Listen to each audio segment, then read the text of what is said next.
Claire is practicing her breathing for her upcoming yoga retreat in Bali. Has she ever done yoga before? No. But Claire worked with Empower on her savings and investment strategy. She got good at money, so she can be a little bad. Empower. Invest well, live a little. Join our 19 million customers today at empower.com. Past performance is not indicative of future returns. Investing involves risks. You may lose money. Advisory services are provided for a fee by Empower Advisor Group, LLC, EAG, a registered investment advisor with the Securities and Exchange Commission. Om Namaste. This episode is brought to you by LifeLock. It's tax season, and we're all a bit tired of numbers. But here's one you need to hear. $16.5 billion. That's how much the IRS flagged for possible identity fraud last year. Now here's a good number. 100 million. That's how many data points LifeLock monitors every second. If your identity is stolen, they'll fix it. Guaranteed. Save up to 40% your first year at LifeLock.com/podcast. Terms apply.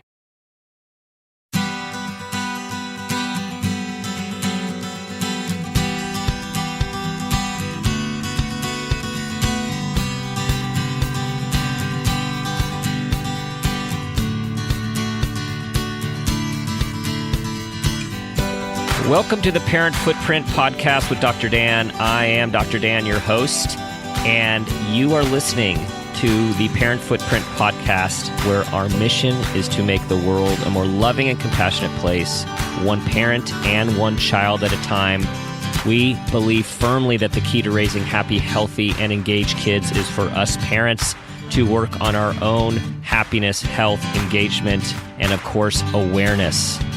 We believe awareness is the foundation of your personal vision of successful parenting, whatever that might be. And with increased awareness and intention, we can bring purpose. We can be purposeful about leaving a healthy footprint on our children and our grandchildren. Today, we have a very provocative and wonderful topic. We are talking about talking to your kids about sex, porn, and healthy relationships. Please meet our distinguished guest, Natasha Singh. Natasha's worked in education for the past 20 years and taught at Rutgers University, Collegiate School for Boys, and the Branson School before she left academic institutions to offer the kind of teaching she most wanted to offer, the kind that can promote healthy relationships, prevent sexual assault, and sexual harassment. She currently co-chairs the board of Center for Domestic Peace, an organization dedicated to ending domestic violence in Marin and beyond. She also serves as advisor to Freedom Forward, which seeks to end commercial sexual exploitation in the Bay Area, and runs Asha Rising, a small nonprofit that provides housing for women who have aged out of the sex industry in India. She's also an advisor to the Gaines Jones Education Foundation, which creates educational opportunities for African American youth. Natasha speaks widely on sexual literacy, consent, and ending gender-based violence. Natasha, welcome to the show this morning. Thank you. It's great to be here. You are making a difference in the world. You're doing a lot of very important things. Thanks a lot. You don't know how to respond to that, right? Yeah. No. and of course, this topic continues to be front and center, not only in the news, but also in schools around the country, around the world. And I guess if we can look at a positive on a lot of negativity, there is a lot of exposure and conversation now about the issues of sexual violence and exploitation. Absolutely. Absolutely. It is front and center. It's definitely in the air. That's for sure. So I'm also a parent of 3 teenagers. And, when I take off my professional hat, the whole idea of talking to kids about sex, healthy relationships, it can be a little uncomfortable, but then especially the whole issue of porn, which is a very important issue. How do you suggest people, what are your thoughts about how do you start this process? How do you think about this as a parent? Well, I'll tell you, I know sometimes when I talk to parents and, offer parent ED nights or whatever and talk about the subject, when I first started doing this some years ago, parents might have assumed that the first thing to do is to run home and immediately ask their child, have you seen porn on the computer or have you looked at pornography? That is not what I would advise. I think what's super important to remember is that if parents can begin scaffolding or begin building up to talking about this, that's the right approach. So if parents have already established a vocabulary and trust and safety with regard to talking about sex and sexuality, then it makes sense to talk about pornography. Because if a parent were to start with something like, I'm concerned that you're watching pornography because it doesn't model consent, but you've never talked about consent with your child before, there's no way to really contextualize the conversation. So I would say it really is about building towards that and including that as part of the ongoing conversation about sex and sexuality that hopefully will last throughout a child's life. So how early do you suggest parents talk about this when you're talking about developing a language, a vocabulary, a conversation? It's a great question. I'm going to give an answer that is not rooted in an emotional sensibility, because I think that in this country in particular, so much of our discourse around sex education can be really emotional and polarizing. And I think what I like to do is to look at sexual health outcomes. So really look at it from a data-based perspective. And I look to the Netherlands or Sweden, which have some of the best sexual health outcomes in the world. And the US does not. And of ranking developing countries, the US has the worst rates of teen pregnancy, the highest rates of teen pregnancy, and some of the highest levels of STIs amongst teens and adolescents. And so we're not doing such a great job. And when we look at Dutch youth and adolescents, their sexual health outcomes are a million times better than ours. And they start their sexuality education at age 4. And what that means, yes. And what that means, I'll tell you what it doesn't mean, because when I say that to people, sometimes their assumption is that they probably visualize, a horrific sort of a situation where a parent is, talking about reproduction and sex. It's probably way beyond a 4-year-old's mind. With that being said, what sexuality education does is, for instance, it starts naming body parts, right?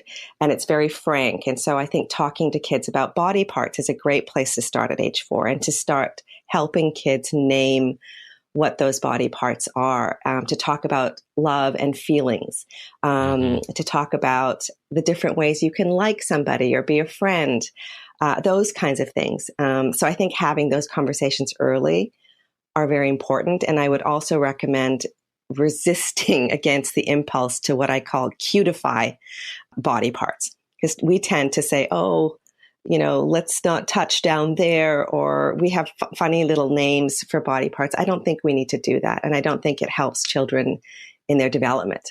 Because if they don't have a language and a direct language with which to name and know their body, it'll be very difficult for them to navigate, let's just say, if someone violates their body, and to be able to have the language for it. So it's really a way to protect kids as well. So speaking about names for body parts, and I think everyone knows what you're talking about. The first thing that comes to my mind is what a lot of people use is those are your privates. So what do you feel about that? Because I think people are talking about those are private in a non-shaming way, as the trying to get to the point of those are private and other people aren't supposed to touch them without your permission, of course, when you get older. Well, I don't think that language is consistent with the world that kids are living in, because we're living in a very hypersexualized culture, and there's nothing private about people's bodies. True. And so we end up, planting a very contradictory message without meaning to, as educators and parents. So I think it's much better and much more consistent with the culture in which we live to say this is what it is, and then have other kinds of separate conversations about what constitutes privacy and what doesn't. So early on, so this is how we build the conversation. We talk openly about biological body parts, but you also talked about the ideas of love, and I'm guessing relationship. Yeah, I think kids do develop strong feelings and have feelings, obviously, from when they're very young. And I think it's important to begin naming what those feelings are and to help kids distinguish between the kinds of feelings that they might have.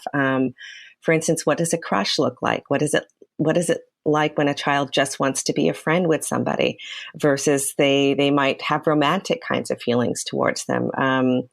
So I think being able to really talk about relationships are so important, because look at us now. I mean, in this country where we're dealing with now, is we have so much trouble talking about relationships and talking within our relationships. So that's a great thing to emphasize from a really young age.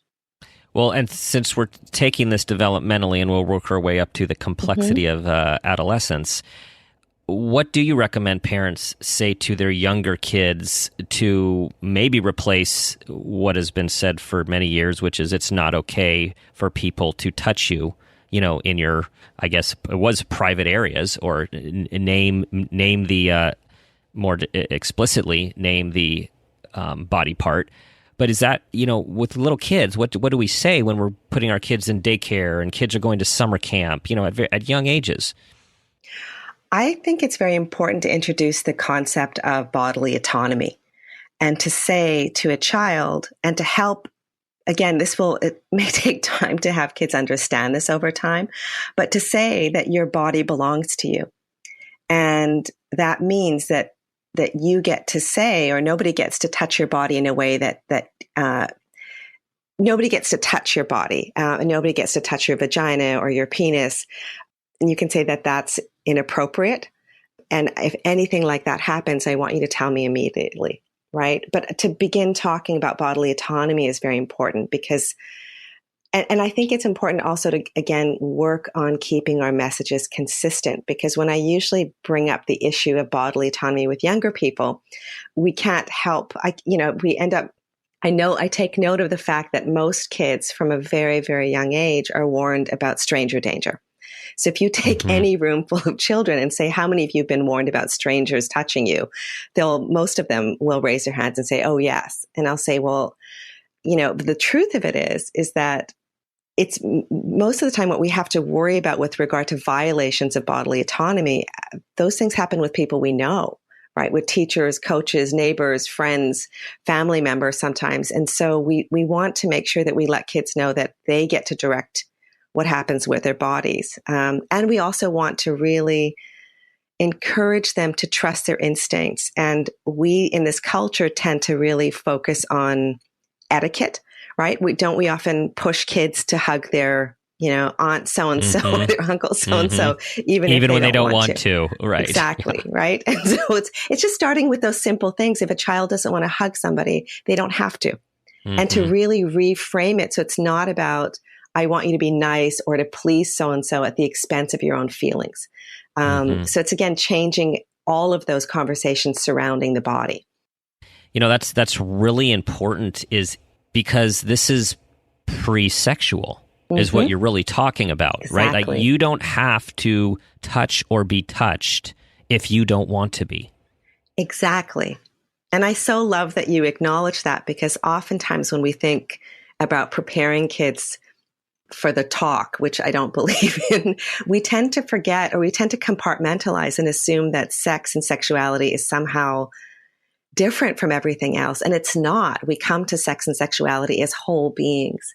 And so it's important to remember that, that we're always preparing children, as whole beings. We're working with them as whole beings. And so all of these things are interconnected.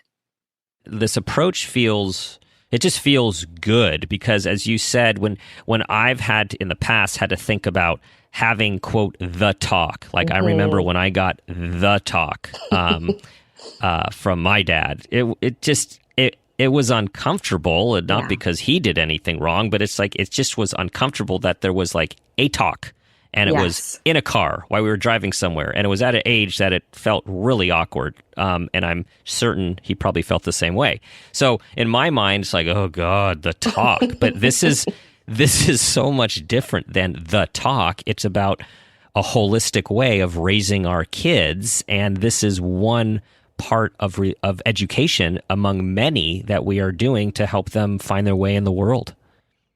Absolutely. And I would hope that I'm so happy that the pressure, it feels relieving because it doesn't have to be how we've framed it for so long. It really can be something that's if we remember that and we were really talking about values and really raising kids, I think, with values that are connected in the sexual arena, right? So sexual values can be the values that you also have in so many other arenas, right? The values of reciprocity, the values of fairness, the values of really listening and being considerate of others, and so on. So yes, I hope that we begin approaching it in a much more holistic manner. And then, so where does shame come into this, and how do we avoid people feeling shameful about their body and their relationships?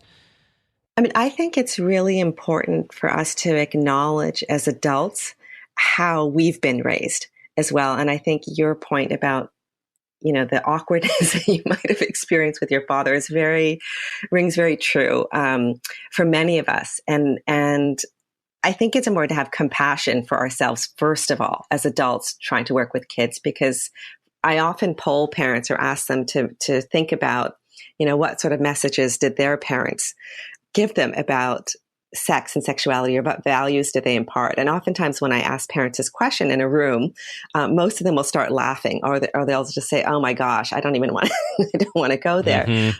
And I know, for instance, when I was a child, my parents did nothing to me about sex and sexuality, and they had an arranged marriage as well. So that was also something for me to contend with. And I think when I was 15, my mom said to me, "Natasha, I want to talk to you about sex." And I was so excited because I'd been waiting for this conversation. She turned to me and she said, "I want you to know that when a girl has been chewed, nobody will want her." And that was it. That was my sex education. And that, whether she meant for it meant for this or not, or intended for this or not, it resulted in an experience of, is sex really shameful, and sexuality shameful? And I think there are many variations of that in our own upbringing. So number one, it's important to just acknowledge that many of us have been, either by parents not having those conversations or saying those little tidbits, we may have internalized some sense that's very deep that it's shameful. Mm-hmm.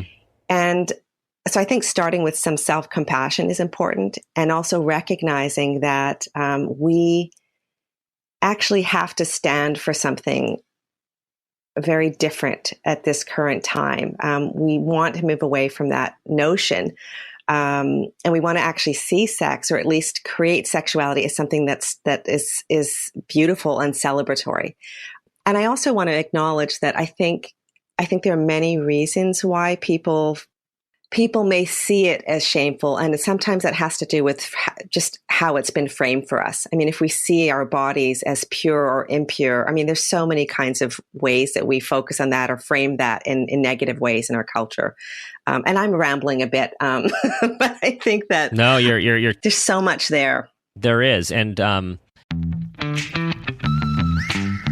what if an appliance emergency didn't have to be? If your appliances suddenly decided they were done, don't stress. Best Buy has you covered with a wide variety of major appliances from trusted brands, in stock and available now. So you don't have to worry about laundry piling up, refilling the fridge, or that big dinner party you're hosting. Because Best Buy has the knowledge and expertise to get you the right appliance for your home. Learn more at bestbuy.com. Best Buy. Imagine that. Hey y'all, it's Caitlin and Kane Brown here with Wayfair. As a growing family, one of our favorite things is Game Night Wayfair Edition. Let's do it. You got to name as many Wayfair furniture and decor categories as you can. Ready? Go. Sofas, bar stools, beds, ottomans, outdoor seating, bookshelves, kitchen tables, garden sheds, mid-century modern lamps. Time.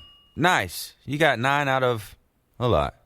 Not too bad. Keep practicing by visiting wayfair.com, where you can shop every style for every home. Wayfair, every style, every home. Something you said, which is totally aligned with Parent Footprint, you said that parents need to take a look at where they came from and what their experiences are. And that's the whole point of Parent Footprint, is if we're not aware of how we were raised and what our beliefs are based on how we were raised in our experiences, and we just blindly pass those on. That's right. It's not necessarily helpful or healthy for our kids, particularly if there have been some experiences that we would like to change or some ways of parenting that we would like to do differently. So sexuality is a very important one of those topics to look at. Yeah, and I would want to acknowledge that sometimes when parents are our own parents, or we have not said anything at all about sex and sexuality, we may inadvertently and unintentionally plant the notion that there's something very shameful about it. Mm-hmm. So our silence can actually communicate and speak volumes to children. Mm-hmm. So I think there's that piece of it as well.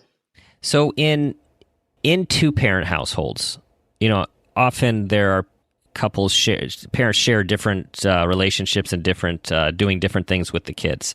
Is it important in those households that both parents have the conversations, or if one does, is that fine? Well, I'm going to just backtrack a little bit, because I was writing an article on, the kinds of conversations parents are having or not having with their kids about sex and sexuality and pornography. So I ended up interviewing a lot of parents and to find out who was having those conversations. And often what I'd heard from many of them was that it's up to my partner, or either, one of us is good at something. Mm-hmm. And so we handle that. And the other partner's just better at this kind of stuff, so they take that on.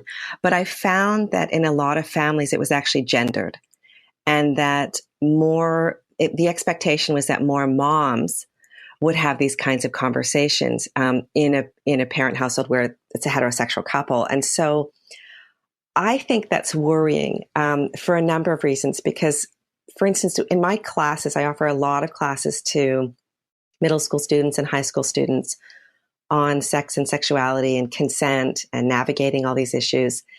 And oftentimes, in the first 5 minutes of my class, I will ask, and none of the kids are thrilled to be there, because who wants to go to a class on consent and healthy relationships when you're a kid? And so I'll say, well, why are you here? And they'll fold their arms across their chest and they'll say, my mom made me come. And so I'll pause and I'll ask them, well, why is it that just your mom signed you up? And they'll say, well, I don't know, my dad's working, I guess. And I'll say, well, don't your moms work as well? And they'll say, yeah. And I'll say, so what do you think? What do you think the reason is?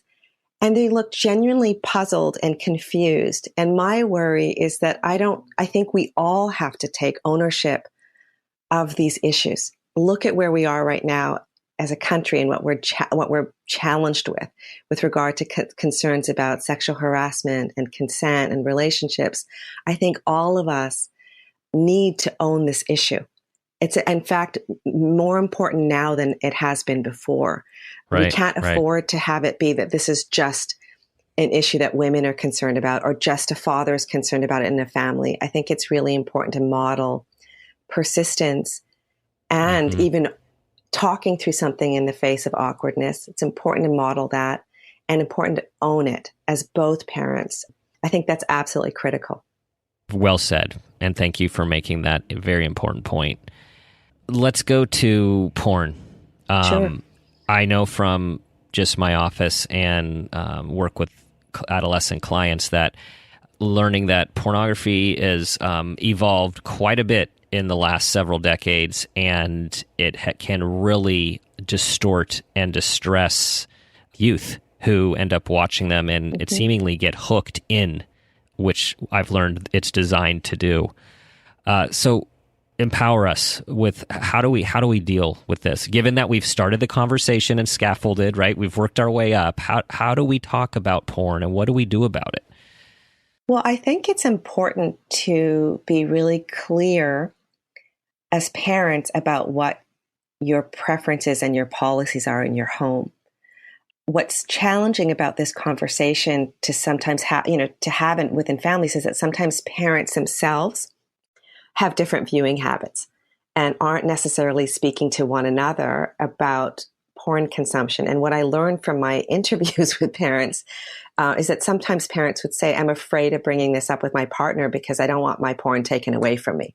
Or I feel hypocritical because I'm watching it and I don't know, what to say to my child. And in those moments, I've had to step back and say, look, it's really key for parents to recognize that what their own relationship with is pornography is quite different than what their child's is, and to parse those things out, and to really have a shared kind of approach, because, it's worthwhile for parents to say, look, we do or don't want our children watching pornography in our homes. And I've had some parents say to me, look, I'm desperate for my child to have something to look at because I know they're beginning to masturbate and I know they're looking at images and I know we're going to have this conversation.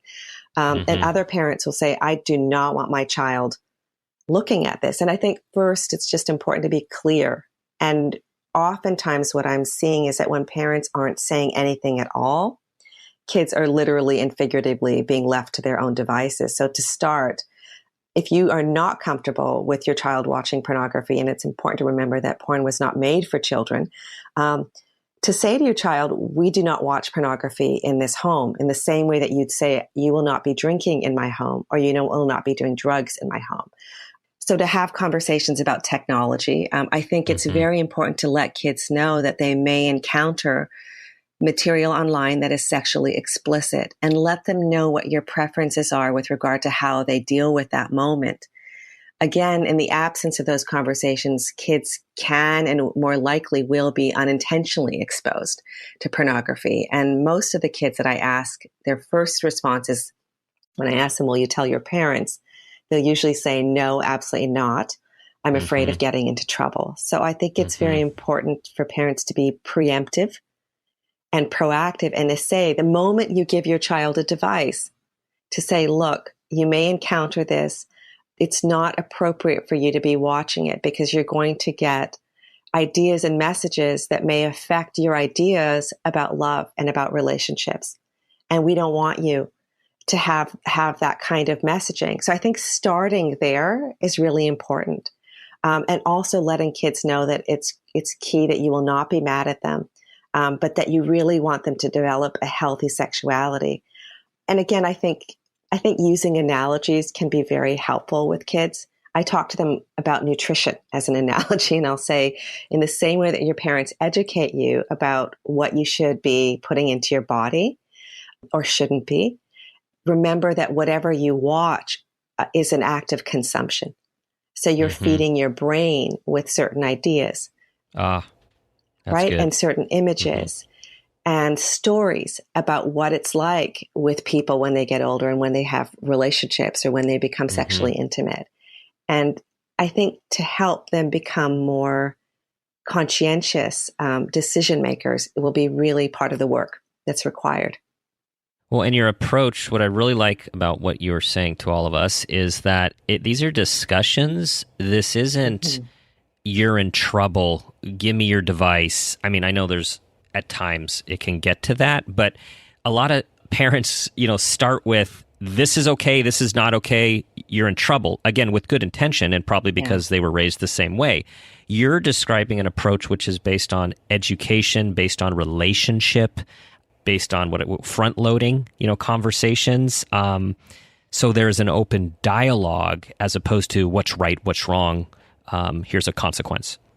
Yes, absolutely. Because what we don't want is for kids to be, again, left with some variation of shame or some variation of, I'm going to get into trouble. Because I think that the more holistic we can, if we really make modeling a holistic sort of way of holding these kinds of conversations and having them, I think my hope is that we'll have less compartmentalization.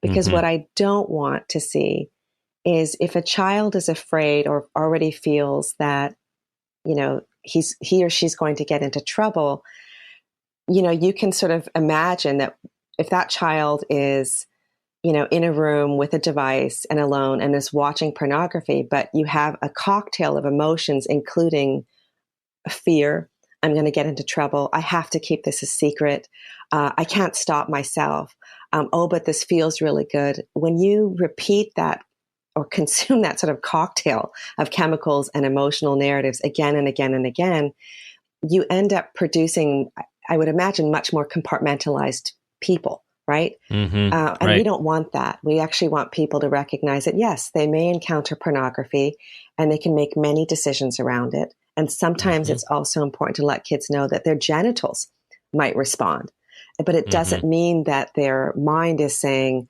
yes, I think this is the kind of behavior I want to emulate.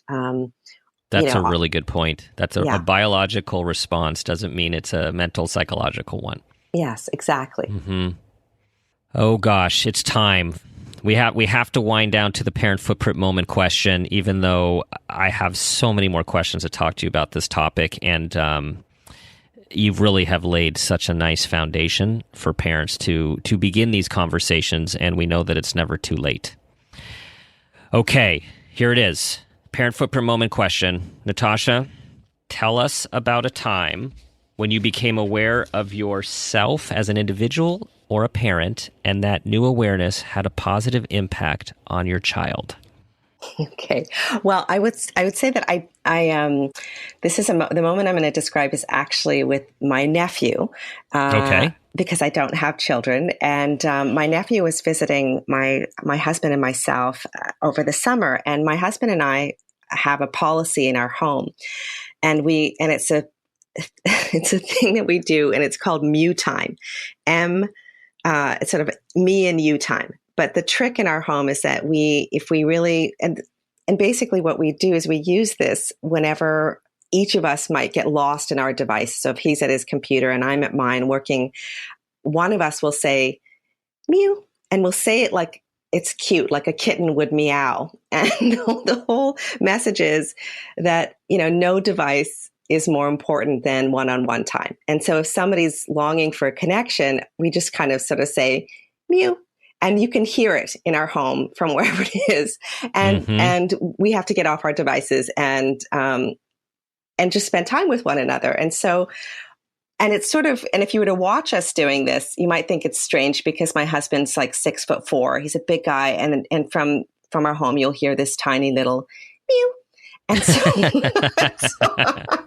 so my nephew was visiting and he's, we're all hanging out in our home and he hears my husband saying, mew, and he says, what on earth is going on here? And I said, that's, in our home, it just means me and you time. And we just want each other to know that a screen is never more important than another human being. And I didn't think anything more of it. And a few days later, we go out for dinner and we're waiting for our food to arrive. And my husband and I are on our cell phones and we hear this little mew, mew. And we look over, it's my nephew. And he says, Aunt Natasha, it's me and you time.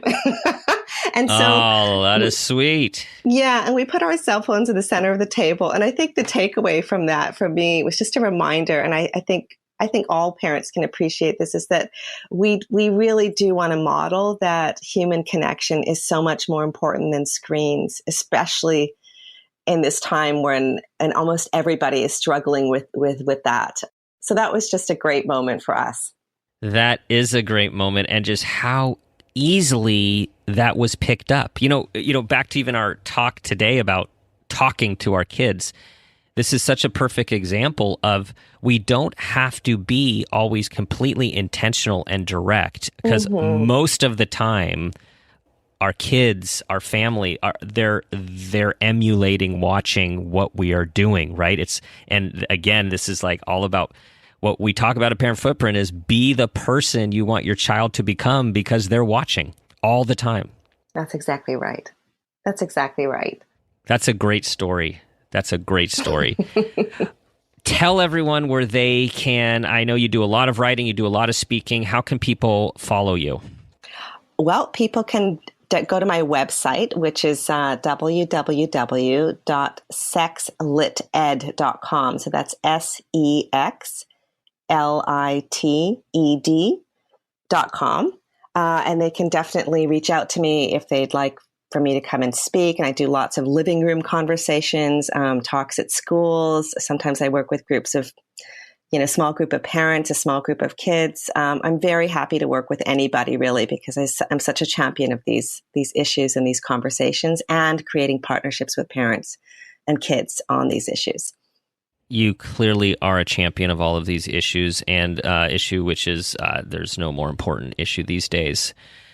So thank you for talking to us today about sex, porn, and healthy relationships, and how do we talk about these things with our kids. Hope we could do this again.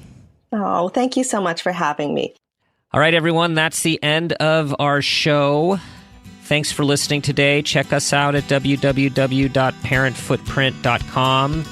You can find our Parent Footprint Awareness training designed to help you be the parent you want to be, aware, purposeful, acting with intention, raising the kids you want to raise for the future. Again, stated, be the parent, the person you want your child to become. And as always, think about this guiding question: what footprint do you want to leave?